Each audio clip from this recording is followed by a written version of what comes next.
नमस्कार, स्वागत है आप सभी का। आप देख रहे हैं रिपोर्टर धमाका। मैं हूं आपके साथ सुजाता, मेरे सहयोगी अंजलि भी मौजूद हैं। लेकिन इस बीच बड़ी खबर आपको बता दें, यूपी की सियासत से जुड़ी बड़ी खबर यह है कि बीएसपी ने, मायावती ने अपने भतीजे आकाश आनंद को संयोजक के पद से हटा दिया है, कर दिया है। और इससे इस फैसले को उन्होंने सही बताया और यह भी कहा कि परिपक्व होने तक जिम्मेदारी नहीं मिलेगी। आकाश आनंद को हाल ही में अपना उत्तराधिकारी भी घोषित किया था मायावती ने, लेकिन अब वो उत्तराधिकारी भी नहीं रहेंगे। ये फैसला भी वापस ले लिया गया है। यह भी कहा कि बीएसपी के हित में हमने आकाश को हटाया है। बीएसपी संयोजक पद से हटाए गए हैं आकाश आनंद। मायावती ने आकाश आनंद को सभी पदों से हटा दिया है।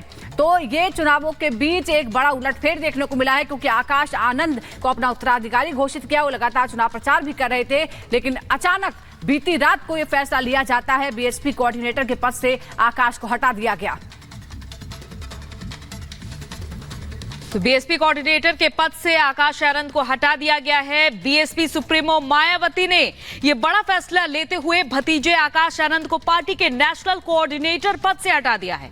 मायावती ने सोशल मीडिया पर पोस्ट कर लिखा, आकाश को उत्तराधिकारी बनाने का फैसला वापस लेने का भी साथ ही उन्होंने ऐलान कर दिया है। रिपोर्ट देखिए।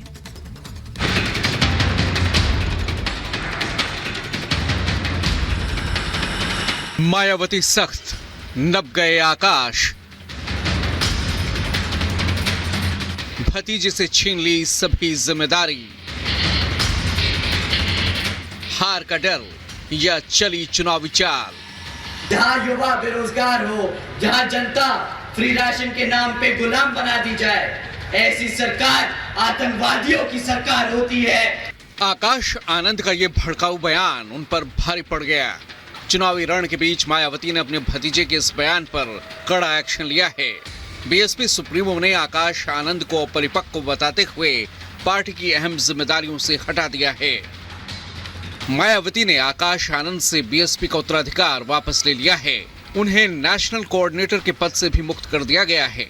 सोशल मीडिया पर इसकी जानकारी देते हुए मायावती ने लिखा कि बीएसपी एक पार्टी के साथ ही बाबा साहब डॉक्टर भीमराव अंबेडकर के आत्मसम्मान और स्वाभिमान के साथ ही सामाजिक परिवर्तन का भी मूवमेंट है, जिसके लिए कांशीराम जी और मैंने खुद अपनी पूरी जिंदगी समर्पित की है और इसे गति देने के लिए नई पीढ़ी को भी तैयार किया जा रहा है।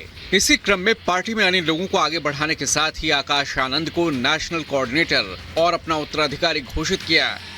लेकिन पार्टी और मूवमेंट के व्यापक हित में पूर्ण परिपक्वता आने तक अभी इन्हें इन दोनों अहम जिम्मेदारियों से अलग किया जा रहा है। मायावती के इस कदम के बाद राजनीतिक गलियारों में कई तरह की अटकलों का बाजार गर्म है।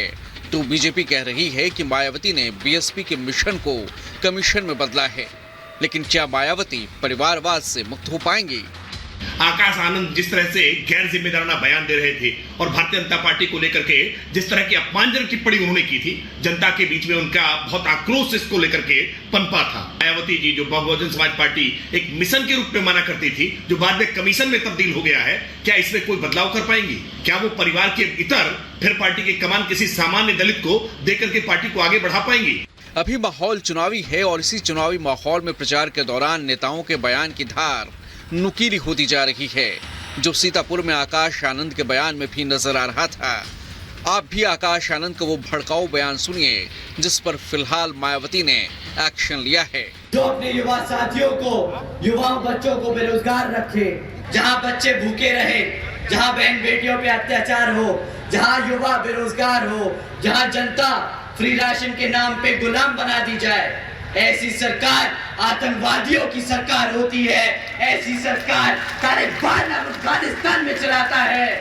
अब इसे हार का डर कहें या फिर अपने भतीजे आकाश आनंद को हटाकर चली गई चुनावी चाल, सोच और सच्चाई चाहे जो भी हो, चुनावी दंगल के बीच उठाए गए इस कदम पर सियासत तय है। Bureau report, Republic Bharat. और इसी खबर पर हमारे साथ हमारे सहयोगी अजय दुबे हमारे साथ जुड़ गए। अजय, क्या वाकई अपरिपक्व है आकाश या फिर कोई और रणनीति है मायावती की जिसके तहत ये कार्रवाई की गई है? पिछले दिनों आकाश आनंद जैसे पांचवा गियर लगाकर पॉलिटिक्स कर रहे थे, जो बयानबाजी कर रहे थे, कभी चंद्रशेखर को आड़े हाथों ले रहे थे, अखिलेश यादव को आड़े हाथों ले रहे थे, भाजपा को लेकर टिप्पणी कर रहे थे। मायावती ने उनके पांचवें गियर को पूरी तरीके से न्यूट्रल करके उनके इंजन को ठंडा कर दिया, उनकी पॉलिटिक्स को उत्तर प्रदेश में ठंडा कर दिया है। जो नजदीकी थे आकाश आनंद के बताते थे ये तो केवल झांकी है, तैयारी 27 की है, 27 को टारगेट करके ये पूरी स्ट्रेटेजी तैयार की गई है। लेकिन जिस तरीके से बैकफुट पर आकाश आनंद को मायावती ने किया है, अब उनके पॉलिटिकल फ्यूचर को लेकर सवाल खड़ा होता है। जिस तरीके के लैंग्वेज का इस्तेमाल मायावती की तरफ से ट्वीट में किया गया है, परिपक्वता की बात की गई है, वो बता रहा है कि मुश्किल आकाश आनंद के लिए बढ़ती हुई दिखाई दे रही है। एफआईआर होती है, एफआईआर होने से पहले तक तो आकाश आनंद अलग मोड पे होते हैं, उनकी बयानबाजी बेहद एग्रेसिव होती है, लेकिन एफआईआर होने के बाद पूरी तरीके से न्यूट्रलाइज हो जाते हैं, बाहर निकलना बंद हो जाता है। जो उनके सार्वजनिक कार्यक्रम तय किए गए थे वो कार्यक्रम रद्द हो जाते हैं, और अब तो मायावती ने कई कदम आगे बढ़कर उनको जो पद दिए थे उन पदों से भी हटा दिया है। तो ये आकाश आनंद के लिए मुश्किल का समय। लेकिन अजय ये भी सवाल है कि जो हाल बीएसपी का पिछले कुछ चुनावों में है, लगभग पार्टी मरनासन हो चुकी है और लोगों को ये लगा कि अब एक युवा नेता आया है, पार्टी में जान फूंकने की कोशिश करेगा, मायावती बैक सीट ले लेंगी और आकाश आनंद पार्टी को आगे बढ़ाने का काम करे। उन्होंने जिस तरह की बयान उन्होंने दिए, जिस तरह से लोगों को जोड़ने की कोशिश की, ऐसा लगा कि शायद कुछ होगा, लेकिन ये तो अपनी ही पार्टी को नुकसान पहुंचाने वाला कदम नहीं है मायावती का। बिल्कुल पॉलिटिकल बिल्डअप तो आकाश आनंद ने बना ही दिया था। विधानसभा चुनावों तक हमने जो बसपा की स्थिति देखी, जमीन पे जो ठंडापन देखा आकाश आनंद के आने और उनकी बयानबाजी के बाद, जो उनका कोर वोटर है उसमें जो सेंटीमेंट डेवलप हो रहा था, उसकी जो पॉलिटिकल थॉट्स चेंज हो रहे थे, वो जो कह रहा था कि फिर एक नया लीडर उसको मिल गया है, एक नई दिशा दिखती हुई, एक नई रेखा घिसती हुई दिख रही थी। बनस्पत बसपा चर्चा में सार्वजनिक तौर पर आ गई थी। लेकिन अब जो ये कदम उठाया गया है कि क्या चुनाव परिणामों पर इसका असर होगा, क्योंकि मायावती की सक्रियता बेहद सीमित है, मायावती के अलावा उस पार्टी में कोई बड़ा चेहरा नहीं है। ऐसे में फिर जो एक चेहरा बिल्डअप हो रहा था, तैयार हो रहा था, उसे पीछे खींच लेना बसपा के भविष्य पे एक सवाल उठता बिल्कुल दिखाई दे रहा है। बिल्कुल सही बात। और जो बीएसपी की रणनीति है उसके हिसाब से कहीं ना कहीं मायावती के लिए फिलहाल आनंद मिसफिट हैं, ये सबसे बड़ी बात है। चलिए बहुत बहुत शुक्रिया अजय, आप नजर बना रखे, हम आगे भी आपसे अपडेट लेते रहेंगे। और चलिए बढ़ते हैं आगे और बात करते हैं अमानतुल्लाह खान की, आम आदमी पार्टी के विधायक की, जिनकी मुश्किलें बढ़ गई है। अमानतुल्लाह खान के बेटे का एक वीडियो वायरल हुआ है जहां वो नोएडा में एक पेट्रोल पंप पर गुंडागर्दी करते नजर आए हैं। अमानतुल्लाह के बेटे पर मारपीट का आरोप है।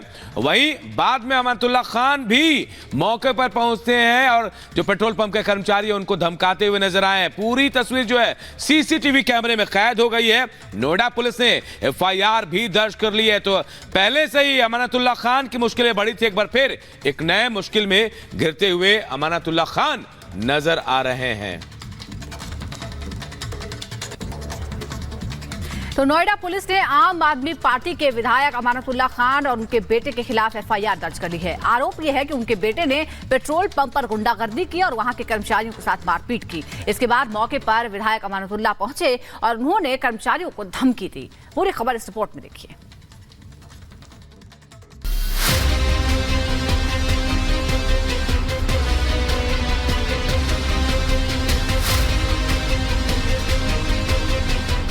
आम आदमी पार्टी के विधायक अमानतुल्लाह खान का विवादों से गहरा नाता है। विधायक जी गाहे बगाहे कुछ न कुछ ऐसा कर ही जाते हैं कि मामला थाने और पुलिस तक पहुंच जाता है।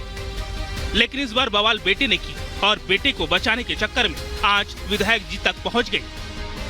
गुंडागर्दी और दबंगई का चेहरा होता तो शायद यही होता जो नोएडा में मारपीट और बवाल की इन तस्वीरों में दिखा। 7 मई 2024 की यह तस्वीर है और वक्त हो रहा है सुबह के 9:28। एक ग्रे रंग की एक्सयूवी पेट्रोल पंप पर खड़ी है, तभी अचानक हंगामा शुरू हो जाता है। तुरंत ही कार से कुछ और लड़के पूरे तेवर से बाहर निकलते हैं, पेट्रोल पंप कर्मी की तरफ दौड़ते हैं और हंगामे के साथ हाथापाई शुरू हो जाती है। इसी दौरान सफेद रंग का शर्ट पहने ये लड़का कार की डिग्गी खोलता है और हाथों में लोहे का औजार उठा पेट्रोल पंप कर्मी की तरफ बढ़ता है। लोग बीच बचाव के लिए सामने आते हैं। इस दौरान काफी देर तक वहाँ अफरा तफरी मची रहती है। अमातुल्लाह खान के जो बेटे हैं वो यहीं से 9:30 बजे के आसपास अपनी गाड़ी पे सवार होकर यहाँ पर आते हैं और गाड़ी में पेट्रोल भरवाने की बात कहते हैं। कर्मचारियों से कहा जाता है कि आगे वाली गाड़ी को आगे भेजा जाए और पहले मेरी गाड़ी में पेट्रोल भरा जाए। इसी बात को लेके पेट्रोल पंप के जो कर्मचारी हैं वो अमातुल्लाह खान के बेटे से कहते हैं कि आप लाइन में लगिए और लाइन वाइज ही आपकी गाड़ी में पेट्रोल भरा जाएगा। इस बात से उनके बेटे काफ़ी ज़्यादा नाराज़ हो जाते हैं और कर्मचारी के साथ मार पिटाई शुरू कर देते हैं और इस आखिर में आके वो अपनी गाड़ी से एक लोहे का कुछ रॉड से निकालते हैं और कर्मचारी पे हमला करने की कोशिश करते हैं। ये पूरी जो घटना है ये पेट्रोल पंप पर लगे इस सीसीटीवी कैमरे में कैद हो जाती है और तमाम तस्वीरें साफ हो जाती हैं। ये पूरा मामला नोएडा सेक्टर 95 स्थित पेट्रोल पंप का है और ये सब कुछ वहां लगे सीसीटीवी में कैद है। शिकायत मिलने पर नोएडा पुलिस ने आम आदमी पार्टी के विधायक अमानतुल्लाह खान और उनके बेटे के खिलाफ FIR दर्ज की है। दोनों के ऊपर एक पेट्रोल पंप पर गुंडागर्दी करने का आरोप लगाया गया है। FIR के मुताबिक अमानतुल्लाह खान के बेटे ने पेट्रोल पंप पर मारपीट की और इसके बाद आप विधायक ने कथित तौर पर मौके पर पहुंचकर धमकी दी। अमातुल्लाह खान के बेटे आए थे यहाँ पेट्रोल डलाने। उन्होंने बोला कि इस गाड़ी का नाजिल हटा करके पहले हमारी गाड़ी में तेल डाल दे, मुझे जल्दी है। लड़के ने बोला, जो सेल्समैन है उसने बोला कि अभी इसमें तेल पड़ रहा है, तेल पड़ने के बाद आपका नंबर है ही है तो आपकी गाड़ी में तेल डाल दिया जाएगा। उन्होंने तुरंत उस लड़के को गाली गलौज दिया कि तुम हमारी बात का उल्लंघन कर रहे हो, मैं एक विधायक का बेटा हूं। उसके बाद लड़के ने बोला, सर आप विधायक के बेटे हो, कोई हो, आप उससे हमसे नहीं मतलब है, लेकिन आप हमारे यहाँ कस्टमर हैं, आप इस गाड़ी के पीछे हैं तो मैं आपकी गाड़ी में इसके बाद ट्रांजैक्शन करूँगा। तो उन्होंने तुरंत उसको मार पिटाई चालू कर दी। उन्होंने उस अपनी गाड़ी से टूल से निकाला, जो गाड़ी खोलने के लिए, टायर खोलने के लिए बना रहता है, उनकी गाड़ी में रखा रहता है, उसको निकाला और उससे जो है लड़के के ऊपर वार किया। पूरा धमकी उमकी दे के फ़ोटो खींच के, सबकी फ़ोटो खींच के कि कौन कौन था यहाँ पे, सबकी फ़ोटो खींच के गया वहाँ पे और बोला कि मैं आता हूँ शाम को और यहाँ पे पंप पे गोलियाँ चलेंगी रात में, पेपर दे के आता हूँ, उसके बाद बताता हूँ। उनके लड़के ने पेट्रोल भरवाने गए अमानतुल्लाह खान के बेटे ने जो हंगामा और बवाल किया, उसके बाद अब कई सवाल खड़े हो रहे हैं। चुनाव के बीच आखिर ये दादागिरी क्यों हो रही है? क्या सरकार में है तो गुंडई करेंगे? और सबसे बड़ा सवाल, अमानतुल्लाह खान जो खुद जेल जा चुके हैं, अब बेटे की गुंडई को जस्टिफाई करने और धमकी देने के बाद और फंस जाएंगे। Bureau report, Republic Bharat. और जतिन हमारे सहयोगी इस खबर पर सीधे हमारे साथ जुड़े। जतिन, एक और मुश्किल अमानतुल्लाह खान के लिए पहले से मुश्किलों में घिरे हैं, अब जो FIR दर्ज हुई, जतिन क्या जानकारी है, कौन कौन से धाराएं लगाई गई हैं? आज बिल्कुल देखिए, जो FIR दर्ज की गई है वो दरअसल नोएडा में दर्ज की गई है, जो कि यूपी के अंडर आता है। दिल्ली में तो उनकी मुश्किलें तमाम एजेंसियां बढ़ा ही रही थी, लेकिन कल जिस तरीके से सीसीटीवी फुटेज सामने आया, अमानतुल्लाह खान खुद पेट्रोल पंप पहुंच जाते हैं और उसके बाद धमकाते हैं, ये तमाम ऐसे वीडियो हैं जो कि सबूत के तौर पर अब नोएडा पुलिस इसको इन्वेस्टिगेट कर रही है। साथ ही जो FIR दर्ज की गई, सबसे पहले आपको बता दूं कि FIR में अमानतुल्लाह खान बतौर विधायक, उनका नाम एक्यूज्ड कॉलम में दर्ज है और दूसरी जगह पर उनके बेटे का नाम दर्ज है। जो सेक्शन लगाए गए हैं उसमें कई सेक्शन ऐसे हैं जो कि नॉन बेलेबल है, चाहे धारा 323 की बात कर लीजिए, 504, 506 और 427, ये 4 ऐसी धाराएं उस FIR में दर्ज की गई है। हालांकि नोएडा पुलिस का कहना है कि तमाम जो सीसीटीवी फुटेज है जो हम अभी आपको दिखा भी रहे थे, उन सभी को नोएडा पुलिस ने कब्जे में ले लिया है। स्टेटमेंट पेट्रोल पंप के मालिक, मैनेजर और जिस पेट्रोल पंप के कर्मी जो कि उस समय पेट्रोल भर रहा था, उसके स्टेटमेंट को दर्ज कर लिया गया है। अमानतुल्लाह खान और उसके बेटे के खिलाफ FIR दर्ज की गई है। जल्दी एक नोटिस नोएडा पुलिस अमानतुल्लाह खान को सर्व करेगी, क्योंकि जो सेक्शंस लगाए गए वो नॉन बेलेबल, और वीडियो में साफ तौर पर दिख रहा है कि कैसे अमानतुल्लाह खान का जो बेटा है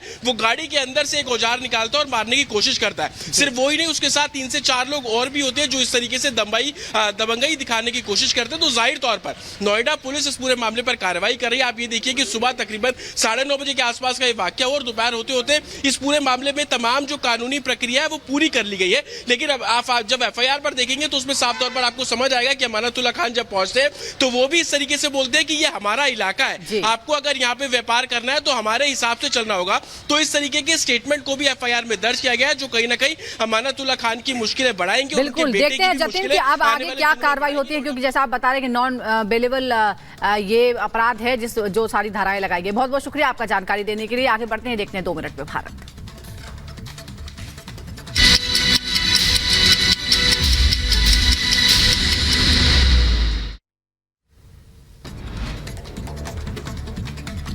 मध्य प्रदेश के मंडला में जूते चप्पल की दुकान में लगे भीषण आग, देखते ही देखते आग करीब 3 दुकानों में फैल गई। आग के लपटें देखकर इलाके में अफरा तफरी मच गई। वहीं चारों तरफ धुआं ही धुआं नजर आया।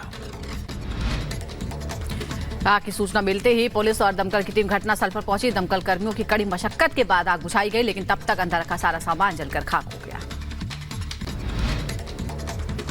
यूपी के बुलंदशहर में दबंगों ने मामूली बात पर एक परिवार के साथ मारपीट की। वीडियो वायरल भी हो गया है। एसएसपी से मिलकर पीड़ित परिवार ने अपनी आपबीती भी बताई है। यूपी के जौनपुर में अवैध कब्जे पर चला बुलडोजर। भारी संख्या में फोर्स की मौजूदगी में गुठोली में अवैध कब्जे को हटवाया गया। लोकसभा चुनाव के तीसरे चरण की वोटिंग पूरे 63% से ज्यादा मतदान। असम में सबसे ज्यादा 77% वोटिंग तो गुजरात और उत्तर प्रदेश में सबसे कम 57% मतदान। केंद्रीय मंत्री स्मृति ईरानी की राहुल गांधी को कड़ी चुनौती। रिपब्लिक भारत से बातचीत में कहा, हिम्मत है तो राम मंदिर